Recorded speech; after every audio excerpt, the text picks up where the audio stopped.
안녕하십니까. 또 지난 시간에 이어서 오늘도 다시 오실 주님을 만나려면 세 번째 시간을 갖습니다. 먼저 로마서 11장 25절로 26절을 먼저 제가 봉독해 드리겠습니다. 성경을 가지신 분들은 다 찾으셔서 보시기 바랍니다. 11장, 로마서 11장 25, 26절을 보면은, 형제들아, 너희가 스스로 지혜로운 것으로 여기지 않게 하기 위하여 이 신비에 대해 너희가 모르기를 내가 원치 아니하노니, 그것은 곧 이방인들의 충만함이 이를 때까지 일부가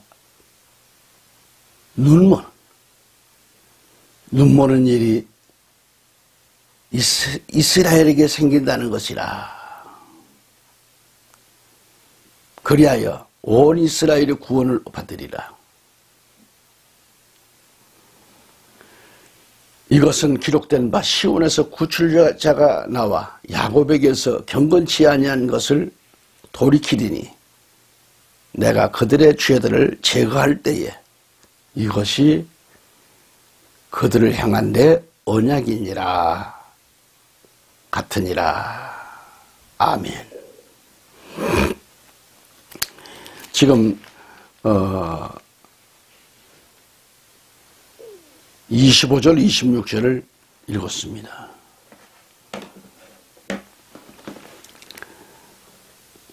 다시 한번 제가 개역성경을 가지고 읽어드리겠습니다. 형제들아, 너희가 스스로 지혜 있다 하면서 이 신비를 너희가 모르기를 내가 원치 아니하노니, 이 신비는 이방인의 충만한 수가 들어오기까지 이스라엘의 털어는 우둔하게 된 것이라.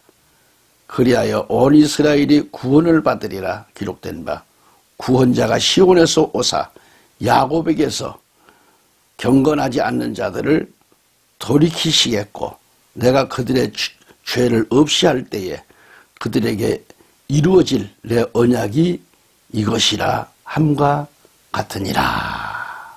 아멘. 지난 시간에 애청자 여러분과 제가 마태복음 24장 15절 28절 말씀을 중심으로 너희의 도피하는 일이 겨울이나 안식일에 일어나지 않도록 너희는 기도하라는 그런 말씀을 전하면서, 도피하는 일이 겨울이나 안식일에 일어나지 않도록 너희는 기도하라는 말씀을 전했습니다. 그러면서 또 지붕에 있는 자는 자기 집에서 무엇을 취하려고 내려가지 말고 들에 있는 자는 옷을 가지러 되돌아서지 가지 말지어다. 또 그날들에는 아이 뵌 자들과 전 먹이는 자들에게 화가 있으리로다. 그러나 너희의 도피하는 일이 겨울이나 안식일에 일어나지 않도록 너희는 기도하라는 그런 말씀을 중심으로 제가 전해드렸습니다. 애청자 여러분, 그날 지붕에 있다고 하는 게 뭘까요? 그의 신앙 차원을 말한다고 그랬죠? 그의 신앙 차원이 이 세상이나 물질을 초월한 영적인 삶을 살고 있다는 의미로 보는 거죠. 세상 것에 물질에 속하지 않고 오직 주의 일에 힘쓰면서 기도에 힘쓰는 자라고 했습니다. 이게 신앙 차원이 깊다는 말씀이겠죠. 오늘은 다시 오실 주님을 만나려면 그 세 번째, 이런 제목으로 세 번째 말씀을 지금 전합니다. 오늘 본문을 보면 이방인들의 충만함이 이를 때까지라 그랬어요. 이방인들의 충만함이 이를 때까지라. 무슨 말인가? 하나님께서 이방인들의 그 충만한 수가 이를 때까지 유대인들의 마음을 완악하게 만들었다고 하셨습니다. 그래서 이 일은 사람으로서는 도무지 알 길이 없는 그런 정말 놀라운 비밀이 있다라는 말인데요. 그러니까 주님의 재림이 가까워지는 때에 이방인들의 충만한 수가 이를 때까지라고 했어요. 이방인들의 그 충만한 충만한 수가 이를 때까지 큰 환란, 대환란, 전 3년 반까지로 보는 거죠. 예, 혹독제는 후 3년 반까지로 이렇게 보고 있습니다. 하지만 큰 환란인 7년 대환란 전반 1260일 동안 두 증인의 그 예언이 끝나고 순교하고 나면 하나님의 말씀을 전할 자들이 없다고 했어요. 그래서 이방인들의 충만함이 이를 때까지의 기간을 전 3년 반으로 본다고 하는 거죠. 이때 상황을 우리는 잘 알아야 되겠죠. 이방인들에게는 마지막 회개의 기회가 주어진 때입니다. 그러니까 7년 대환란이 일어나기 전에 계시록 12장 1절에서 밝히 말한 대로 하늘에 큰 이적이 나타난다고 했습니다.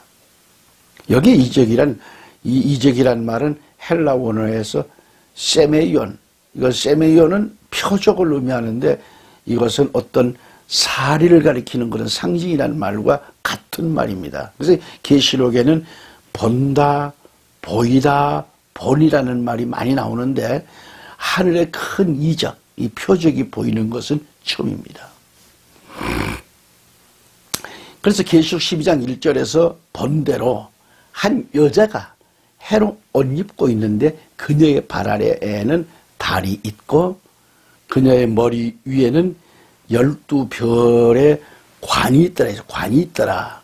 이게 하늘에 큰 이적이 나타난다고 한 것은 한 여자가 해로 옷 입고 있는데 여기서 한 여자가 해로 옷 입었다고 하는 것이 이적이요 참으로 큰 표적이라 이 말이죠. 그런데 이 한 여자가 광야로 도피하고 나면 무서운 짐승 통치가 시작될 것인데요. 이 땅에는 성도들의 결정적인 박해가 이루어지는 때입니다. 이루어지게 됩니다.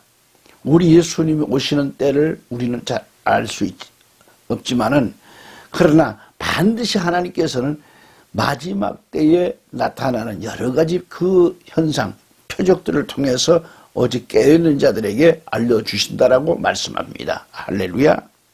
그러니까 이러한 때를 우리는 돈독한 신앙으로 기도함으로써 주님 맞이할 준비를 해야 한다 할 겁니다.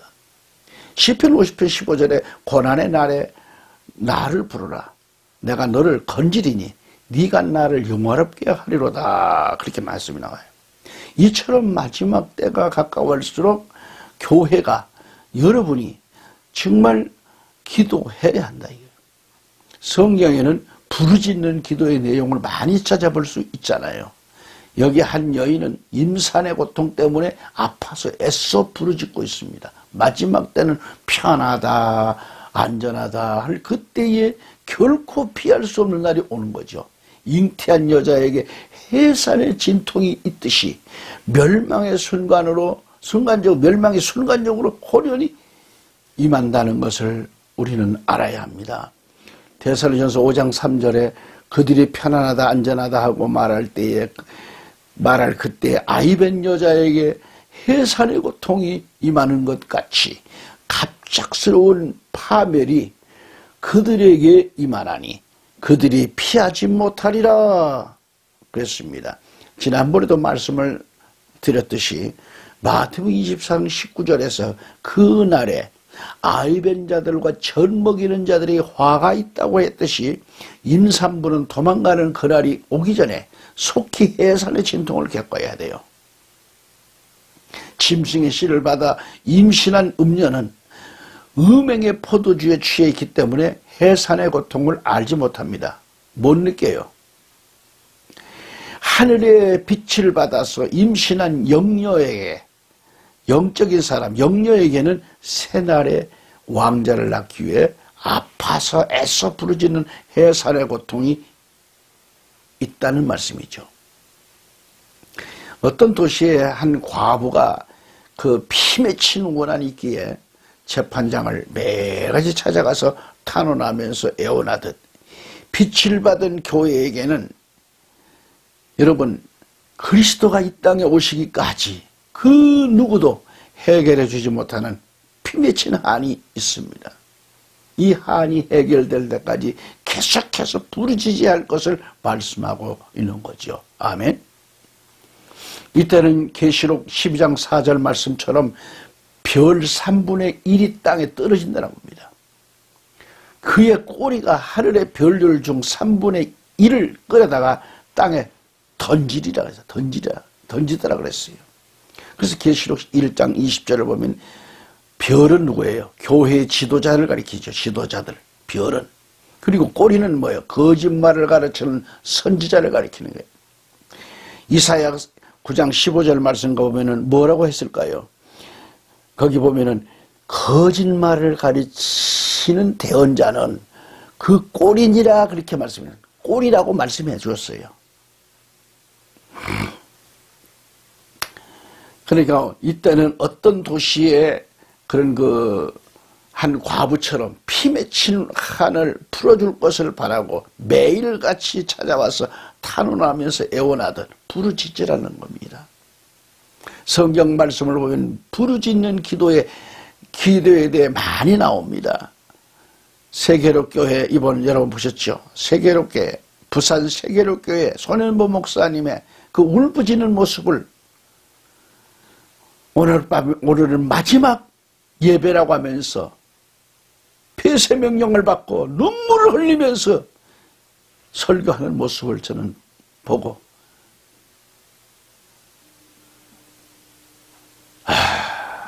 뭐예요? 참 아픔. 부산시와 관할구청이 대면 예배를 드렸다고 하는 이유만으로 부산 세계로교회를 강제 폐쇄한 것에 대해 전국교회와 성도들이 충격과 경악을 지금 금치 못하고 있지 않습니까? 집사람과 저는 통곡을 했습니다. 이 국가가 왜 이 지경이 되었는가 하고 가슴이 아프다 못해 뒤틀렸어요. 우리 대한민국은 자유민주주의 나라이고 헌법에도 명시되어 있듯이 헌법에 보장된 국민의 권리인 이 신앙의 자유마저 무력화시키고 있는 방역 독재 행위를 규탄하며 전국의 기독인들은 아니 하나님의 사람이라고 하면 두 무릎을 꿇고 기도해야 합니다. 1300만의 우리 크리스천들의 이름으로 정부의 이러한 형태를 고발해야 됩니다. 부산 세계로교회 이 교회가 5,500명을 수용할 수 있는 대형교회입니다. 이외에도 몇 개의 대형교회가 폐쇄 조치를 당했고요. 목회자는 물론 성도들이 눈물을 뿌리며 한 과부의 한 맺힌 그 원한을 풀어달라며 애원하듯이 부르짖어야 합니다. 그리고 방송 3사는 물론 신문사들까지 동조하여 기독교 말살 정책을 부추기고 있으며 허위사실을 유포하는가 하면 악질적인 방송으로 한국교회와 성도들을 괴롭게 하고 있습니다. 부산 세계로교회를 보면 전교인이 마스크를 쓰는 등 철저히 방역수칙을 준수하고 2m 이상 거리를 두고 앉아 지금까지 예배를 드려왔다는 것이죠. 세계로교회가 얼마나 철저하게 방역수칙을 준수해 왔는가는 그동안 단 한 명의 확진자도 나오지 않았다고 하는 사실이 입증해주고 있는 거 아니겠어요? 그런데도 불구하고 부산시와 관할구청은 집합금지 명령을 위반했다 해서 그간 6차례 고발하고 6, 7차례나 경찰 조사를 받게 하는 등 온갖 행정적인 그런 압박과 협박을 가해왔습니다. 끝내 지난 10일 주일에 대면 예배를 드렸다고 하는 이유로 그날 운영 중단을 명령하고 11일 새벽 예배를 마지막으로 드렸다고 해서 강제 폐쇄 조치를 냈다고 하는 것 아니겠어요? 이는 명백한 공권력의 남용이면서 과잉 법 집행입니다. 이건 교회에서 하나님께 예배 드리는 것은 하나님의 뜻이요 명령입니다. 그 누구도 타치를 해서도 안 됩니다. 성도들이 나라와 코로나19 이 팬데믹 종식을 위해 합심하여 기도하는 것이 교회를 폐쇄시킬 정도로 위험한 반국가적 이적 행위인가요? 응? 이적 행위에 이적 행위. 자치단체 부산 세계로 교회를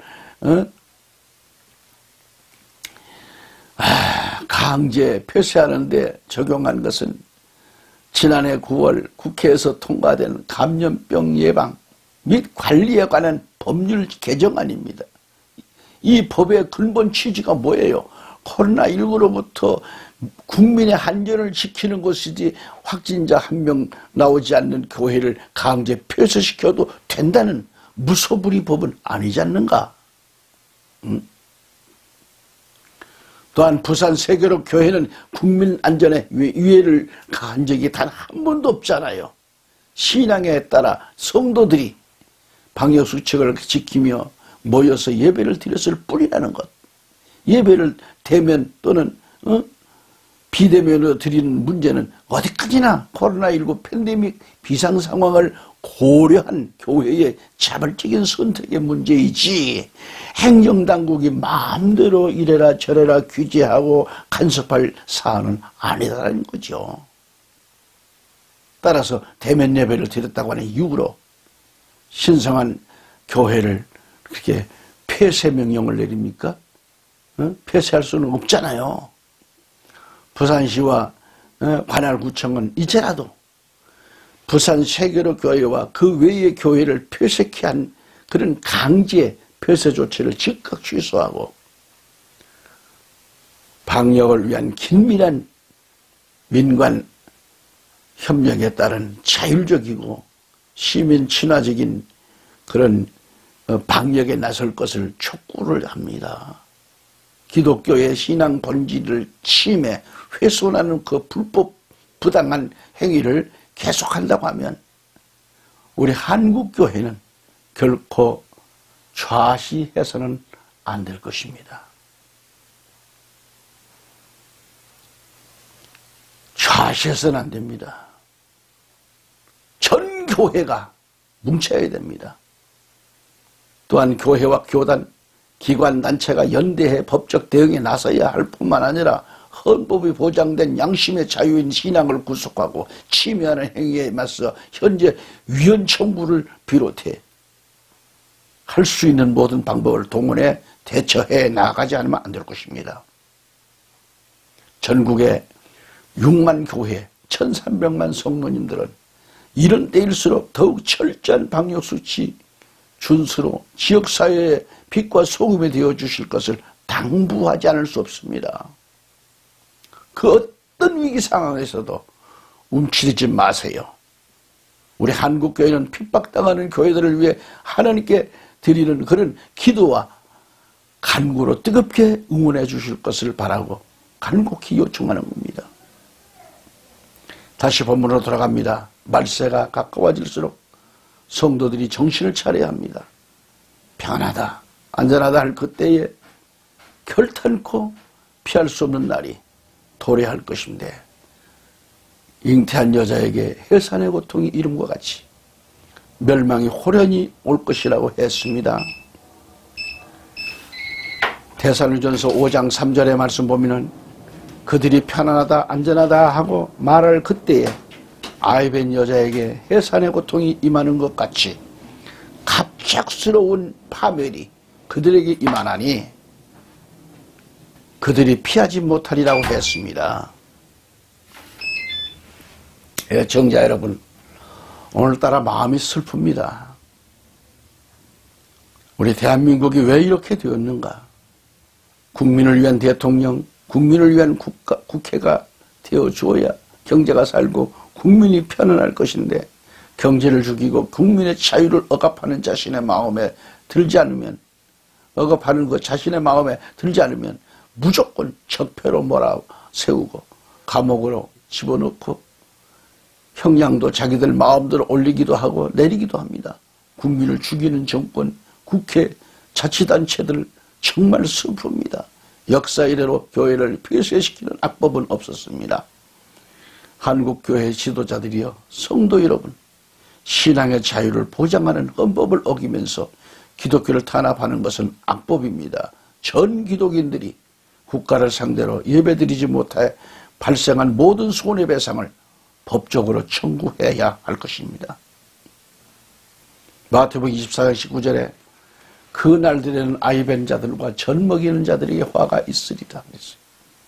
다시 말해서 임산부는 도피하는 그날이 이르기 전에 속히 해산의 진통을 겪어야 합니다. 짐승의 씨를 받아 임신한 음녀는 음행의 포도주를 마시고 취했기 때문에 해산의 고통을 알지 못합니다. 하지만 하늘의 빛을 받아 임신한 영녀에게는 새날의 왕자를 낳기 위해 아파서 애써 부르짖는 그러한 해산의 고통이 있는 것입니다. 지금 말씀드린 의미를 우리는 잘 깨달아야 합니다. 지금은 한 맺힌 한 과부처럼 애써 부르짖을 때입니다. 서두에서도 언급했듯이 계시록 1장 20절에 별은 교회 지도자를 가리키는데 이 지도자들이 거짓 영이 들어간 거짓 선지자들에게 속아 넘어간 그런 교계 지도자들이 많습니다. 계시록 12장 4절에 그의 꼬리가 하늘의 별들 중 3분의 1을 끌어다가 땅에 던지더라고 했습니다. 용꼬리에 속아 넘어질 자들이 그 자들의 그 수가 3분의 1이라고 했습니다. 다시 말해서 말세의 교회의 이 타락은 교회 지도자들의 타락하는 데 있습니다. 우리는 위기를 맞은 한국교회가 성도들과 함께 해산하는 임산부처럼 고통에 못 이겨 울부짖으며 기도할 때이지만은 타락한 목회자들과 교인들은 관심이 없습니다. 분명히 알아야 할 건 여섯째인 시대가 되면 무화과 나무가 대풍에 흔들려서 선과 실이 떨어지듯이 많은 별들이 진다고 했습니다. 우리나라는 일제시대 때에 얼마나 많은 목회자들이 총회장급들이 신사참배에는 우상숭배가 아니라며 교인들을 현혹시키면서 성도들을 타락시켰으며 신사참배를 강요했잖아요. 요한계시록 6장 13절에 하늘의 별들은 무화과 나무가 광풍에 흔들릴 때에 설익은 무화과 나무가 떨어지는 것 같이 땅에 떨어지고 오라고 했어요. 그리고 셋째 천사의 나팔 시대가 되면 횃불같이 타는 큰 별이 물샘에 떨어져 많은 사람에게 쑥물을 주어서 먹이고 죽이는 겁니다. 그래서 계시록 8장 10절 11절에 보시면 셋째 천사가 나팔을 불매 등불처럼 타는 큰 별이 하늘로부터 떨어져 강들의 3분의 1과 물들의 근원들 위에 떨어졌는데 그 별들의 이름은 쑥이 되며 물들이 쓰게 되므로 많은 사람들이 그 물들로 인하여 죽더라 그랬어요. 그리고 이 둘째 화가 지나간 후 하늘의 큰 이적 가운데 하나는 하늘에서 용의 꼬리에 얻어맞은 하늘 별 3분의 1이 땅에 떨어지는 표적이 있다고 했습니다. 계시록 12장 4절에 기록된 말씀이잖아요. 실화인데 1833년 11월 14일 미국 전역에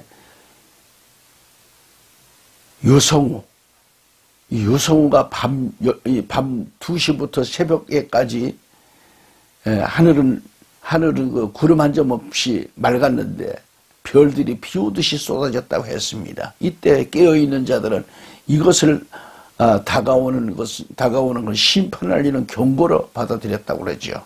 하지만 하늘의 별이 비 오듯 떨어진 이 사건에서 별은 자연계의 별보다는 영적 의미의 별에서 위에서도 언급했듯이 교회 지도자들이 거짓 이단들의 진리에 미혹돼서 세상으로 미끄러지고 타락하는 형상으로 보는 것이 성경적이라고 봅니다.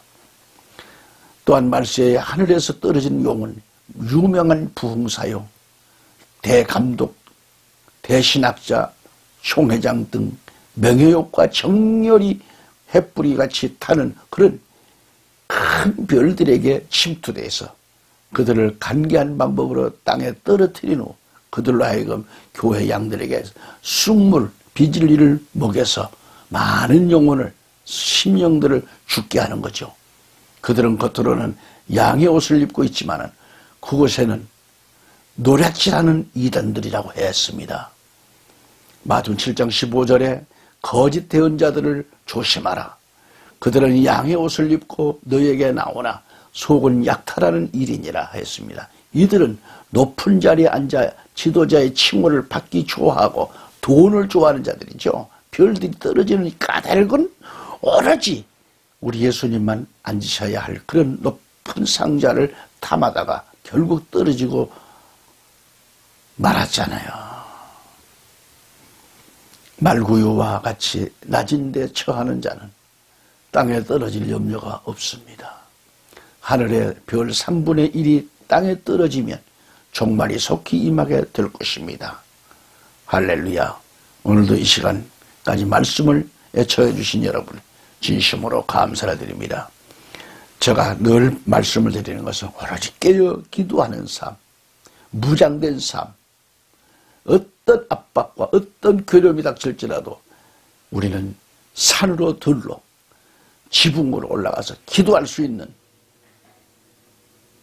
더 이럴 때일수록 코로나19 팬데믹으로 인해서 더 움츠러들지 말고 정부의 이런 강압적인 행위로 말미암아 움츠러들지 말고 더욱 모여 기도하고 이 일을 해결하기 위해서 단체적으로 뭉쳐야 할 것입니다.